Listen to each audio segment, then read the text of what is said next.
जय हिंद। आप सभी विद्यार्थी अध्ययन मग्न होंगे इस विश्वास के साथ आज मैं राम लक्ष्मण परशुराम संवाद शीर्षक कविता के दूसरे भाग के साथ उपस्थित हूँ।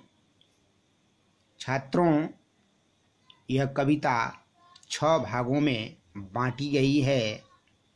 प्रत्येक भाग में 4 चौपाइयों के पश्चात एक दोहा दिया गया है। इस कविता की पृष्ठभूमि में आपने यह समझ लिया है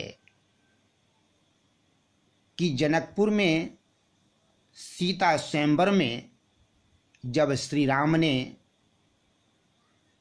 शिव धनुष पिनाक पर प्रत्यंचा चढ़ाने का प्रयास किया तो धनुष खंडित हो गया।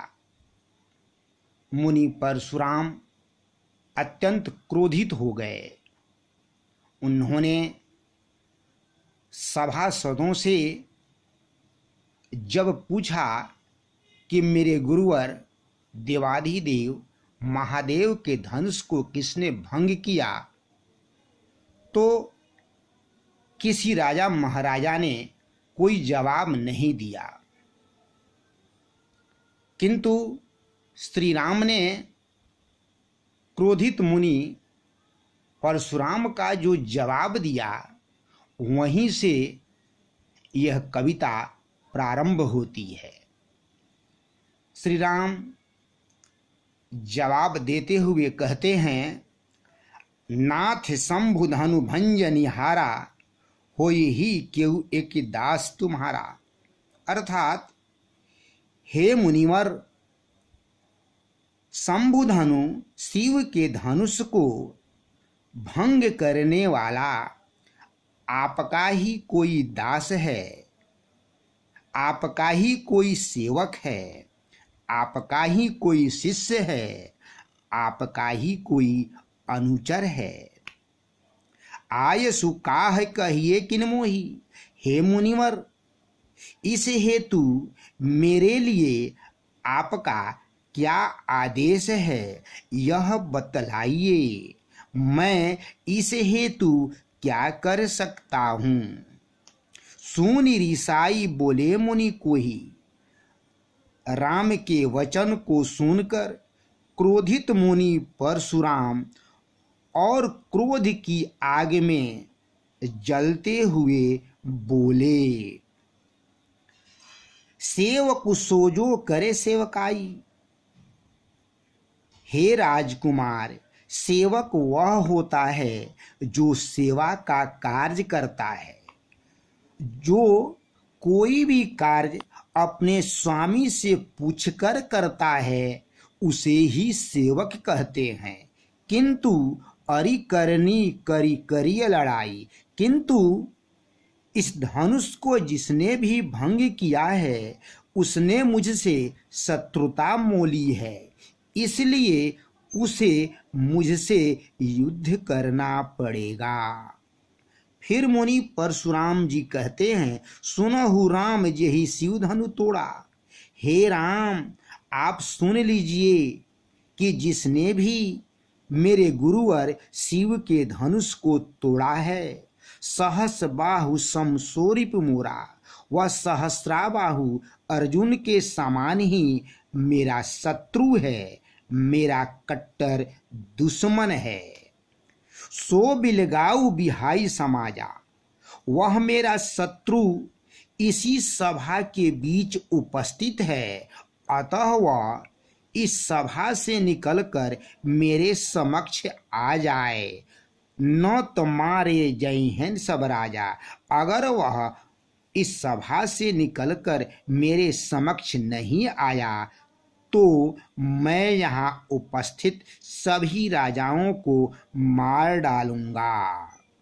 मुनि परशुराम की इन घमंड भरी बातों को सुनकर कुमार लखन मुस्कुराने लगे और मुनि से बोले, सुनी मुनि बचन लखन मुस्काने।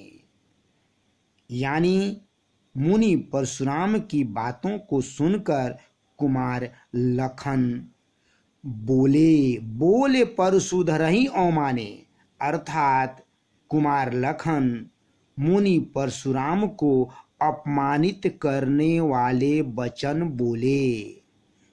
लखन क्या कहे, बहुधनु ही तोरी लड़काई। लखन जी कहते हैं, हे मुनिवर, बचपन में हमने ऐसी बहुत धनुहिया तोड़ी है, किंतु कबहु न असिरिस किन्हीं गोसाई। आपने ऐसा क्रोध कभी नहीं किया, आपने इतना क्रोध कभी नहीं किया, यही धनु पर ममता के हेतु। हे मुनिवर, आखिर इस धनुष से आपका इतना अधिक मोह किस कारण से है? आप इस धनुष से इतना अधिक लगाव क्यों रखे हैं? सुनी रिसाई कह भृगुकुल केतु।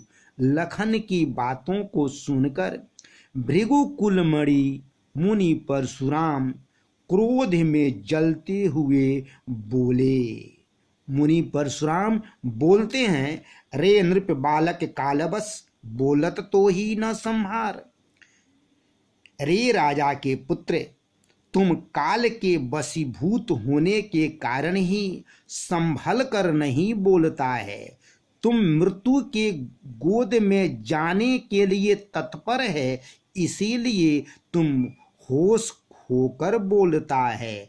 धनु ही सम त्रिपुरारी धनु, विदित सकल संसार। तुम संभल कर क्या नहीं बोलता है? तो यह कि तुमने त्रिपुरारी यानी शिव के विश्व प्रसिद्ध धनुष को धनु ही सम यानी धनु ही बतलाता है। तुम मेरे गुरुवर शिव के धनुष को अपमानित करते हुए धनु ही कहता है, अर्थात तुम मृत्यु के गोद में जाने को तैयार है। छात्रों, प्रस्तुत कविता में अनुप्रास एवं उपमा अलंकार का अत्यंत ही सटीक प्रयोग हुआ है। यह दोहा चौपाई छंद में रचित है। रौद्र रस का अत्यंत ही सटीक प्रयोग है। कविता की शैली दोहा चौपाई शैली अथवा मसनवी शैली अथवा संबोधन शैली है। इस कविता का संदेश है, मनुष्य को विनम्र होना चाहिए, क्रोध नहीं करना चाहिए।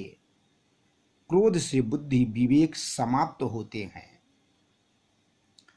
आपके लिए गृह कार्य है, राम ने परशुराम के क्रोध को शांत करने हेतु क्या कहा? लक्ष्मण परशुराम से व्यंग में क्या कहे? सेवक के कौन कौन से गुण होते हैं? इसी के साथ मैं अपनी कक्षा को विराम देता हूँ। जय श्री राम।